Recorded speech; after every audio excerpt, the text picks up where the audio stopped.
Let's recite together the respect for the Buddha.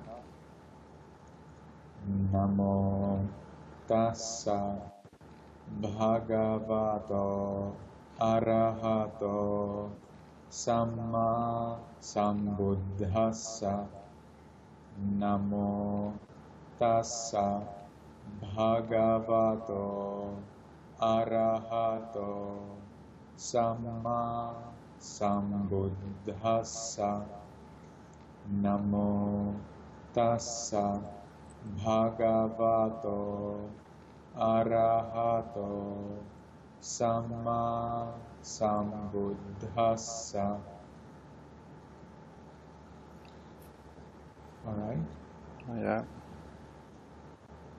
So you had a question, so you can tell it again. When I sit, for example, and pain arises, like I notice pain, like my perception is that the feeling is in my knee, and then after a while I feel that the pain is increasing and I have to change posture. I have the sutta right here ready, and so I can read it for you. It's on the page 1263 in this book. Yeah. The Connected Discourses Yes. of the Buddha, the translation of Samyutta Nikaya by Venerable Bhikkhu Bodhi. Mm-hmm. So it has 2.5 pages, and it starts like this. Bhikkhus, the uninstructed worldling feels a pleasant feeling, a painful feeling, and a neither painful nor pleasant feeling. The instructed noble disciple too feels a pleasant feeling, a painful feeling, and a neither painful nor pleasant feeling. Therein, bhikkhus, what is the distinction, the disparity, the difference between the instructed noble disciple and the uninstructed worldling? And the monks replied, Venerable Sir, our teachings are rooted in the Blessed One, guided by the Blessed One. Take recourse in the Blessed One. It would be good if the Blessed One would clear up the meaning of this statement. Having heard it from him, the bhikkhus will remember it. So the Buddha then replies, Then listen and attend closely, bhikkhus, I will speak. And the monks say, Yes, Venerable Sir. The bhikkhus replied, The Blessed One said this, Bhikkhus, when the uninstructed worldling is being contacted by a painful feeling, he sorrows, grieves, and laments, he weeps, beating his breast, and becomes distraught. He feels two feelings, a bodily one and a mental one. Suppose they were to strike a man with a dart, and then they would strike him immediately afterwards with a second dart, so that the man would feel a feeling caused by two darts. So too, when the uninstructed worldling is being contacted by a painful feeling, yes, by a painful feeling, there is a repetition. He sorrows, grieves, and laments. He weeps, beating his breast, and becomes distraught. He feels two feelings, a bodily one and a mental one. Being contacted by that same painful feeling, he harbors aversion towards it. When he harbors aversion towards painful feeling, the underlying tendency to aversion towards painful feeling lies behind this. Being contacted by painful feeling, he seeks delight in sensual pleasure. For what reason? Because the uninstructed worldling does not know of any escape from painful feeling other than sensual pleasure. Then the commentaries explain that the escape is by following, morality, meditation, and wisdom, Yeah. or generosity, morality, and meditation. When he seeks delight in sensual pleasure, the underlying tendency to lust for pleasant feeling lies behind this. He does not understand as it really is the origin and the passing away, the gratification, the danger, and the escape in the case of these feelings. When he does not understand these things, the underlying tendency to ignorance in regard to neither painful nor pleasant feeling lies behind this. If he feels a pleasant feeling, he feels it attached.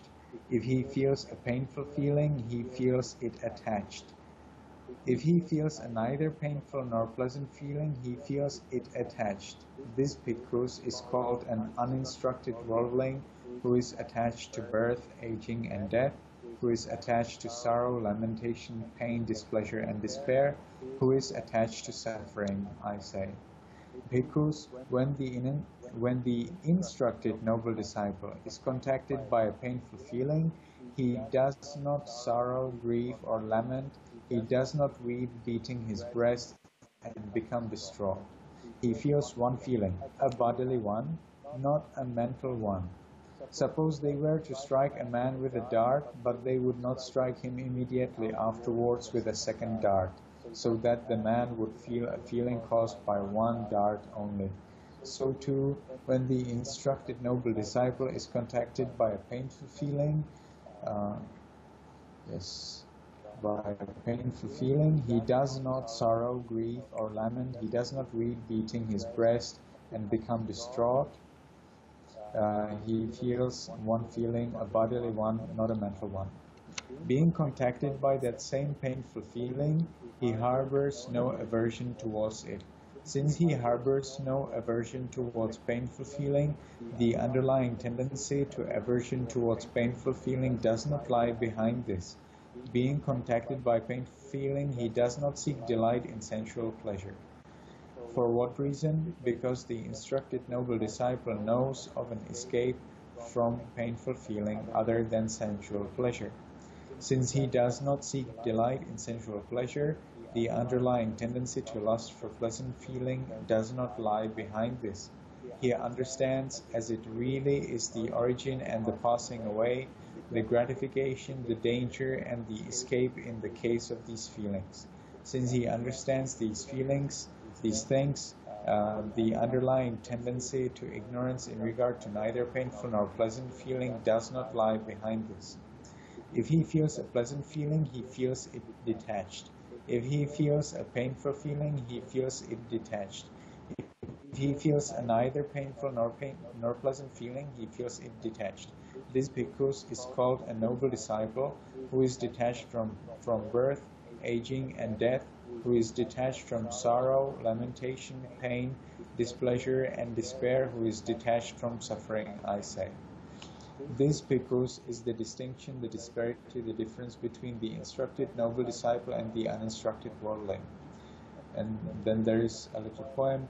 The wise one learned does not feel the pleasant and painful mental feeling. This is the great difference between the wise one and the worldling. For the learned one who has comprehended Dhamma, who clearly sees this world and the next, desirable things do not provoke his mind towards the undesired, he has no aversion. For him attraction and repulsion no more exist, both have been extinguished, brought to an end. Having known the dust-free, sorrowless state, the transcender of existence rightly understands. So this is a very extremely deep sutta, and it doesn't actually give the solution to the main question. But I think it's good that we read it so that now you know that the translation doesn't say arrow, but it's dark, and that the arahant, according to the sutta, really feels the physical pain. So the difference here, of course, is in the enlightenment. So if the person is enlightened, then that means on the highest stage of arahantship, of course, then his understanding or his attitude toward pain is very different from from the one who is not an arahant. We could be discussing about whether an anagami non-returner would would have the same attitude as an arahant, but regarding arahant, we are sure that he has really different attitude than all those unenlightened, as well as the stream mentors and instructors, the Sotapanna and Sagaragama. So the difference here, of course, is in the understanding of not self, because understanding of not self is the main aim of the Buddhist philosophy, and it's the final goal of all the striving. Because only when there is the ultimate, the deepest, the thorough understanding of not self, only at that case it is possible to be free from all greed, hatred, ignorance. Because greed, hatred, ignorance, all are based on the misunderstanding of the three characteristics, namely impermanence, unsatisfactoriness, and not self. However, impermanence and unsatisfactoriness are parts of the not self. The not self is the ultimate goal there. And so there is the book, The Great Discourse on Not Self from Mahasi Sayadaw, and there we learn that actually Buddhas do not want to teach impermanence and unsatisfactoriness. Buddhas want to teach not self only. However, because the unenlightened beings are not able to understand not self directly, the Buddhas have devised the teachings of impermanence and unsatisfactoriness to help the people and other beings to understand not self. So not self is the aim, nothing but not self, and the not self here means not self in one's own mind and in one's own body. Of course, we need to understand not self in the minds and bodies of other beings, but the priority here is with us, and understanding in other beings is just help for the understanding of not self in us. But of course, it is very necessary to understand not self everywhere, in everything, in everybody, in every being. Yeah. So now, how does this relate to the feeling? So if there is a feeling, then if the person has the belief in the idea of self, or if he has not uprooted the idea entirely, then there is the fear for self. So now there is pain. That means that myself is in danger. And when one's self is in danger, then that's a problem, and the person is anxious. Hey, wait, this is a pain. This is me. What should I do? I need to protect me because this is myself. Myself is the best thing. It's eternal and it should be pure. It should not be impure. And I am the one who will make it pure. I will solve it. Yeah. So then, when there is a physical pain, then of course if we can solve it, we solve it. But the problem starts when we cannot solve it. So then the person grieves, sorrows, cries, or whatever, regardless whether this is the physical or purely mental pain. So if somebody had a girlfriend and then the girlfriend left him, or boyfriend left her, then of course there is a problem, because the girlfriend or the boyfriend became the part of the person's self. They became the necessary supplement of their self, because their self is suffering without that person. So we need to repair our eternal and permanent self, and we repair it by having a girlfriend, or by having a boyfriend, or by having more money, or by having a car, or 2 cars, or 4 cars, or 10 cars. And unfortunately, it doesn't work that way. So then when we see that these things do not repair ourselves completely, but they do partially, right? Then, of course, we need to, find something else that will repair the remaining part, which is not yet repaired. Because the self is suffering again and again, or not satisfied. So we need to work hard to satisfy this permanent, eternal self. So in the feeling is the same. In the physical feeling, it's the same thing. So we have this feeling and we feel, okay, wait, myself is perfect and it brings just pleasure. So whatever displeasure is there, that means that I have to get rid of that because that is obstructing me, myself. And therefore, if there is a way how to kill somebody so that I feel better, or how to steal something so that I feel better, then of course those persons do that because they feel that this is their self and that's eternal and that's the number one thing in the world. So this is for the unenlightened persons, for the persons who are not arahant yet. For the arahants, it's very different, because the arahants know that there is no self. Therefore, they do not need to persuade themselves that there really is one, and they do not need to persuade themselves that there is self simply by repairing this idea of self, which simply doesn't work. And because they do not need to repair this illusion, then of course they are more peaceful, because they know, hey, wait, this was an illusion. I do not need to repair an illusion with another illusion, because illusion with illusion is again illusion. We cannot make reality by combining illusions. It just doesn't work that way. And Arahant understands that. So because he knows that the idea of self is illusion, that this body is impermanent and satisfactory, that the mind is impermanent and unsatisfactory, he doesn't need to repair them by something else which is impermanent and unsatisfactory. Rather, he repairs them with something which is permanent and satisfactory. That is the Nibbana, the enlightenment.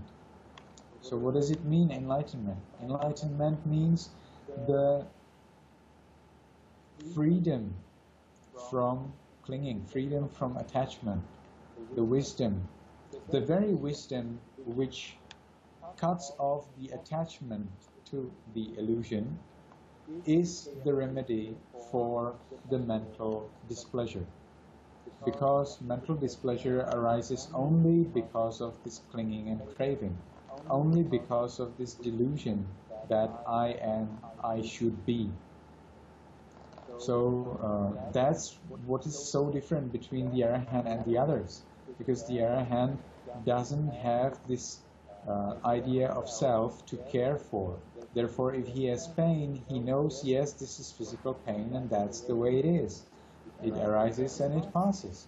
I do not need to be anxious about it. If he can help it, if he can heal it, then of course he does. So this would be a completely different topic. Why does Arahant not commit suicide immediately when he's born? But that's the way it is. So Arahant does not commit suicide, and he still lives until there is natural death, or until he knows that he is going to die naturally. When the Arahant knows that he is going to die naturally, then he may commit suicide. But if he knows that there is still some lifespan to live, according to his karma, then he does not obstruct that. He just lets the things be as they are. He doesn't go against the natural rules or natural law. So, as for normal person, for non-Arahant, when there is a feeling, when there is a pain, then they of course need to protect their delusion of self.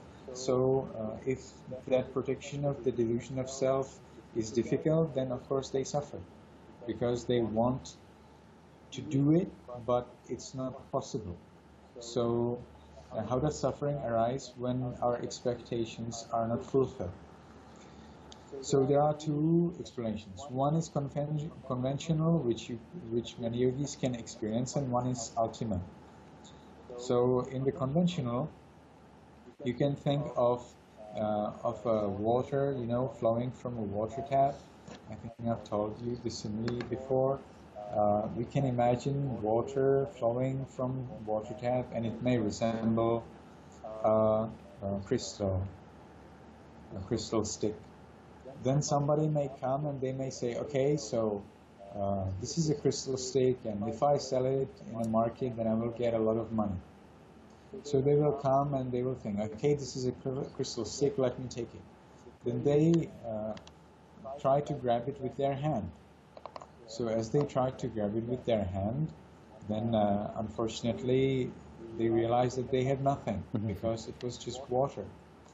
So then they try again, and sorry again.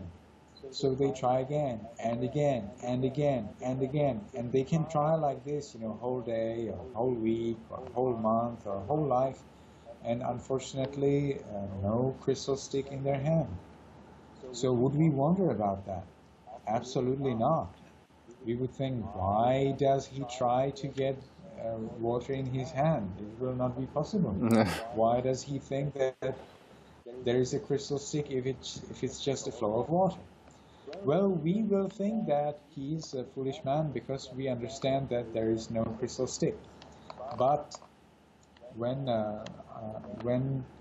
we see a beautiful lady, or when we see a beautiful car, then at the very moment we have this beautiful crystal stick in our body or mind, and we claim for that, and we think, yes, this is my crystal stick in the mind, this is my crystal stick in the body, and I will take it now. So then we have this girlfriend, or we have the car, and then we see that they dissolve. Either they leave us, or they are not how do you say that? They are not faithful, or they get old, or they pass away, they die, or they get sick, and then we wonder, hey, wait, where is my crystal stick? This was my crystal stick, this was my girlfriend, this was my house, this was my car. Why are they impermanent? But at that moment we are just exactly as foolish as that person who tried to get the crystal stick from the water tap. There is no difference at all. It's exactly the same. So then when we get some pain, when we have physical pain, we do not understand that this body is impermanent. We think, hey, wait, this is my body. This is my permanent, pleasant body, which is perfect. I have beautiful face, beautiful fingers, beautiful nails, beautiful eyes, beautiful legs, I'm very clever and whatever. So I need to protect this permanent thing. I need to grab this crystal stick. And trying to grab this crystal stick where is none, we suffer because we just don't get it, because it just don't work. The body is anyway painful, anyway it gets old. So then when we have pain, whether physical or mental, we are very sorrowful. We are wondering, hey, wait, why am I old? I thought I will be young, and now I'm old. Then those who have hair, sometimes a hair becomes gray, and they think, hey, what happened to my hair? Why is it gray? Or when they start to get bald at some place, they think, hey, wait, where is my hair? I have my hair, me, mine. So again, they try to get the crystal stick, and there is none. And they wonder. Then they search internet to find some remedy. Hey, wait, I don't want to have gray hair. I want to have black hair. How do I get my crystal stick? I want it back. Yes. So this is very unpleasant. Then this problem is coming to all of the spheres of whole our life, not just painful feeling. So painful feeling is a very little part of this problem of not understanding not self. The Arahant, because he understands that there is no self, he can understand this body as impermanent. Therefore, he doesn't get anxious when the body is painful, when it is dissolving, old, or sick. So he understands, yes, this is impermanent, that's the way it is. Therefore, he is experiencing only the mental pain, not the mental pain. Whereas the non-Arahant will experience the bodily pain as well as the mental pain. So I think now you could understand the mental pain here doesn't mean,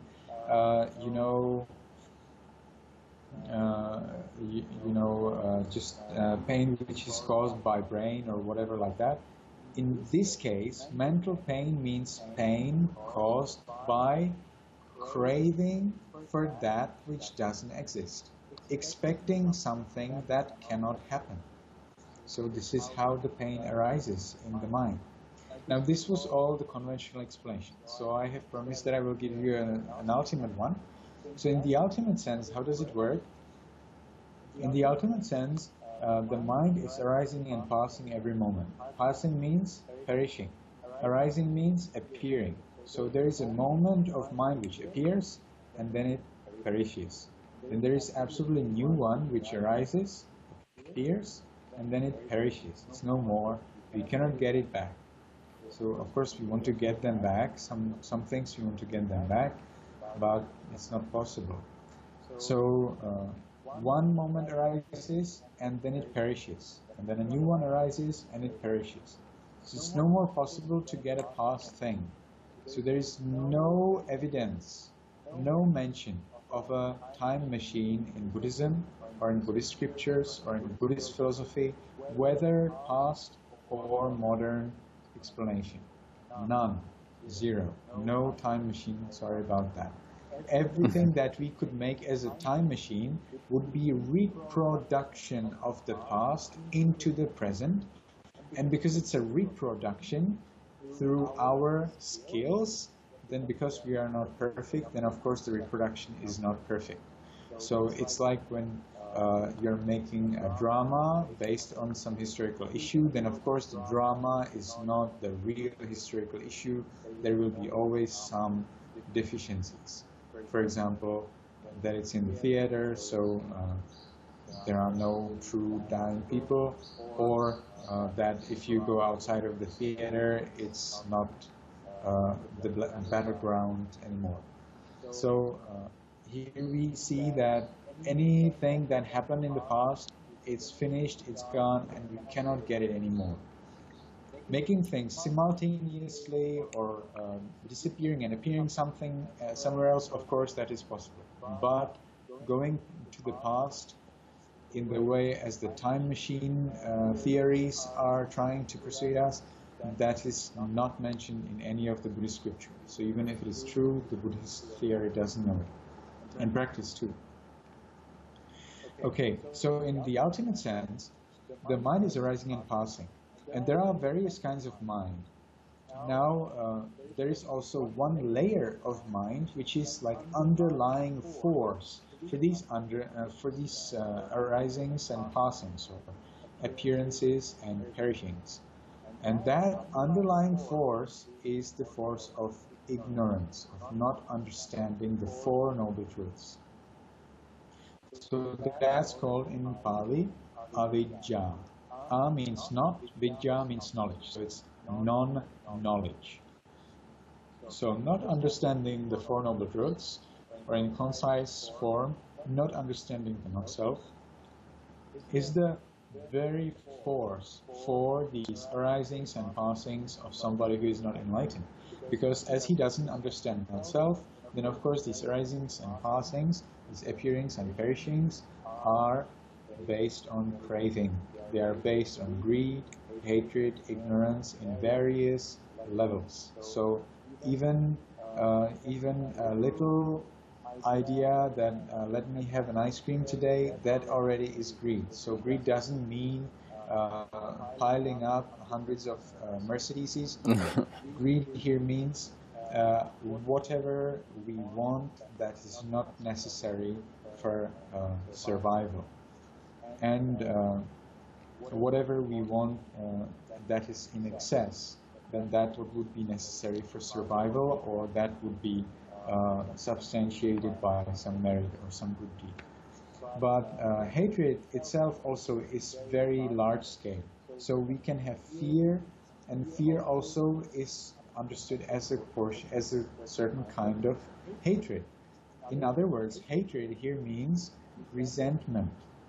So if we don't want something, why would we not want it? Of course, because it would damage our eternal, permanent self, our wonderful, always happy self. So if that could damage ourself, then that's when we don't like it. So when we are bored, then of course our self is not giving us happiness. Therefore, there is some cause for that, and we will deal with that. So if there is any kind of displeasure, then we don't like it because it may damage ourselves, and that's when we do various kinds of stuff. If there is something that is not yet with us that would repair our problems with the self that we have, because indeed grabbing a crystal stick from a pouring water is really difficult, so we need a lot of things to help us in that. So we try to get one glove, and we try it with one glove. It doesn't help. Then we try to get an iron glove, and we again try to get that iron stick from the water tap. Again, sorry, nothing. So we try to get something else. We try to get a hammer. So we try to beat it with hammer, that stream of water. Sorry, no crystal stick. Then we can try, whatever you can think of. We can try to take a thread and, tie it around and try to grab that crystal stick which is not there. Sorry, nothing works. So we can try like this again and again and again, but I see a crystal stick there. Yes, I see it, but there's none. So in the same way, we try to repair this not self as a self, to be a self, and we will never like to accept that there is not self, because that's against our existence in the samsara. So if you believe in previous lives, then these would be billions of lives. For billions of lives, we were trying to create this illusion from illusion, with help of illusion, and we just didn't succeed. So as we were trying billions of lives, we are very experienced. Now we are really knowledgeable. We know that there is this self because we have been trying to create it for billions of lives. And if somebody says this is not true, then he is stupid, he is mad, and we will not listen to him, because there is self. And that's unfortunately the reaction of many people who don't understand the Buddhist philosophy. So, and it's correct, because naturally that's the way we are supposed to think. If you have a teacher of English who is for 50 years teaching that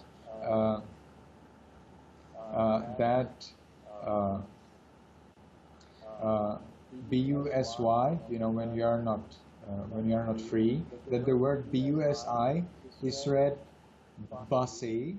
Then if he has taught this for 50 years, then try to explain him that it is not bussy, it's wrong, it's busy. Then the teacher will be so angry, he will throw you away. I didn't have this experience, but I know that in Thailand a lady learned this word as bussy from her teacher, and so I was very surprised. Okay, so if a teacher teaches this kind of thing for 50 years, then of course it's very difficult to persuade that this is wrong, because they were trying to create this nonsense so long that if they would find out that this was nonsense, then this would destroy 50 years of their trying hard. Then what to say about billions of lives? For billions of lives, we were teaching that there is self, not only to ourselves, but to others too. We had a child and we explained, you child, you are clever, you are obedient, you will do whatever I tell you, you will be healthy. We were teaching ourselves that there is self, and we were teaching it to others too. Yeah. Then how could we ever accept that there is no self after so long time of teaching that to us and to everybody else? So this is a very big problem. So again, back to the ultimate explanation. So there is this mind arising and passing, appearing and disappearing, or appearing and perishing, and I think the perishing word is best here. Then this appearing and perishing is fueled by this ignorance of not understanding not self. And the not understanding of not self is the fuel for asavas, and the asavas, so-called influxes, are the fuel for the ignorance. So we cannot say that the ignorance is the Buddhist self, and we cannot say that the asavas are Buddhist self, because the ignorance itself is changing, and the asavas, the influxes, which means the desire for life, for existence, for sensual pleasures, and the desire for having view, the view that this is correct, I am true, I know. So these three influxes are main three kinds of influxes. So bhavasava, kammasava, and the ditthasava. So these three influxes are, leading us to want these things, to want to be healthy, to want to be well-fed, to want to sleep well, to want to have family, to want to have a lot of possessions, to be famous, to be successful, and so on. And as we try to do these, then of course we are helping the ignorance of not self, because we support the fact that there is self. As soon as we get, for example, this girlfriend or boyfriend, as soon as we have this car, then we are happy. Hey, I got this car. Now you see me, I am now riding in my new car. Do you see? That's me, I am. Yeah. So there we actually prove that I am. I have the proof, you see, I have the car, I am. Until the car, of course, crashes, or until somebody steals it. So this is the problem, that we prove that there is the self through the three influxes. And then the self, the idea that we are, is then supporting the influxes in turn. The fact that I am, but now I have been damaged because my car was stolen or broken, then the fact that I am, which I have proved previously, must be proved again. So I have to buy a new car, or I have to get a new girlfriend. Yeah. And for those who have one girlfriend and the girlfriend is not faithful, or she's not enough, then of course after the time when they have proved that they're me, self, then when she's not enough, then of course they say, well, I have proved that I am, and now I have found out that there is something more to prove that I am even better. So I will have a second girlfriend. Or I will have a second car, or I will have a fourth car, or I will have now servants, or I will have, I will become a politician and I will be the ruler of the world. Yeah. Anything. So the self is supporting the influxes, and the influxes are supporting the self. In other words, the ignorance is supporting the defilements, and the defilements are supporting the ignorance. Is that clear? Yeah. Ignorance means not understanding not self.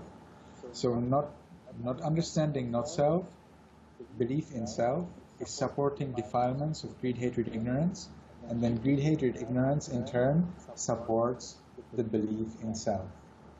So it goes like this, round and round and round. And because of this, we are still in the samsara. And the ultimate way, how does it happen? There is these asavas and this avidya, so these influxes and the not understanding, or the defilements and the belief in self. And they are supporting this idea that this will help me to be me. And if something doesn't help me to be me, or it hurts me, then I have to get rid of that. And therefore these bundles of thought are arising, and they are supporting another bundle of thought.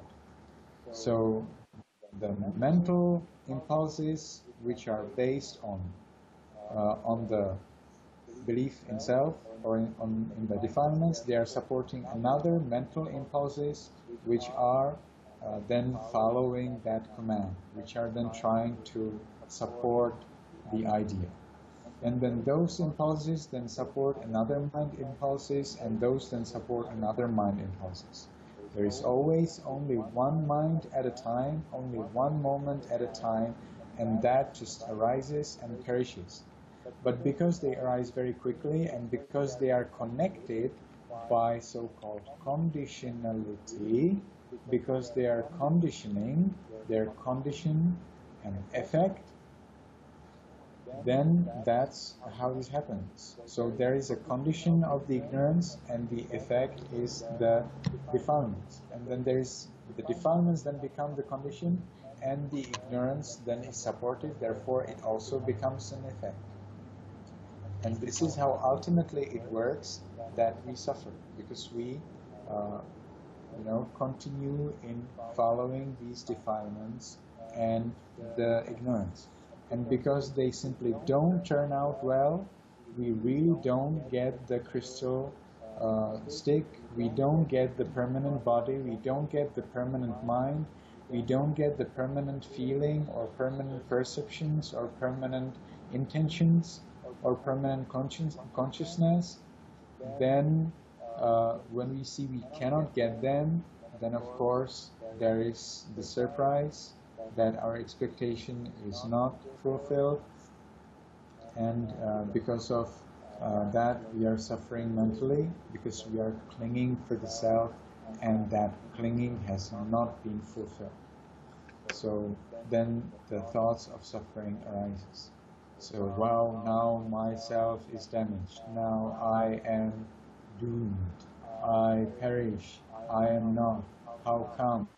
I don't want to be not, or I want to be not, whatever that is. So if there is the idea of self, then there can be two outcomes. Either that I want to have this self permanently, or I want to get rid of this self. So both of these are wrong, because there is no self in the beginning. So with the idea of self, even if the person decides that I will destroy the self, and they commit suicide, because there is the clinging for the idea of self in the very beginning, there is no way to destroy it, because there is nothing to destroy. So they are trying to, it's like if you took this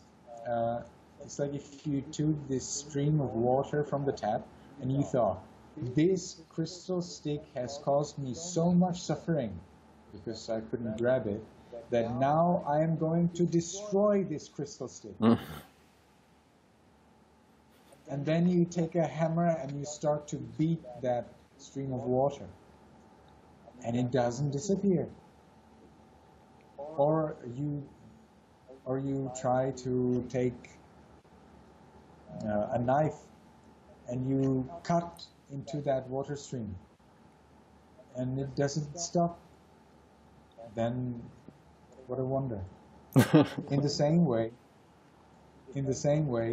if we try to commit suicide, we are just trying to destroy this not existing crystal stick. Therefore, the main cause for this so-called crystal stick, which is the water tap, what is on the water tap? Do you call it cock? How do you call these two buttons? Like the cup? How does it work? Or you need to turn on the water. How do you turn on the water? You need to turn some handle or something like that, right? Yes. Yes. So some water taps have handles. Some water taps have something to turn or whatever. I think you know what I mean. Yes. So to get rid of this stream of water, which we don't like anymore, first we need to understand that this is a stream of water. We need to understand that this is not a crystal stick. And a stream of water is not destroyed by knife or hammer. A stream of water is destroyed by turning that handle or whatever turned on the water. So in the same way, in Buddhism, in the Theravada teachings, and I believe in Mahayana as well, we are understanding the source of the suffering. What is the source of the suffering? It's craving. What is the source of craving? It's the ignorance. And what's the ignorance? Not understanding that there is no self. So we turn off this stream of suffering, the stream of birth, old age, sickness, and death, by stopping, turning off the wrong view of self. And through turning off the wrong view of self, there is no more mental suffering in the beginning, so there is no more resentment toward the crystal stick. And as soon as the water, which is still remaining in the final part of the water tap, really goes away, goes out of the tap, then there is no more water going out. So that's when the Arahant passes away, when there is no more karma to be repaid. And therefore there is no more birth, old age, sickness, and death.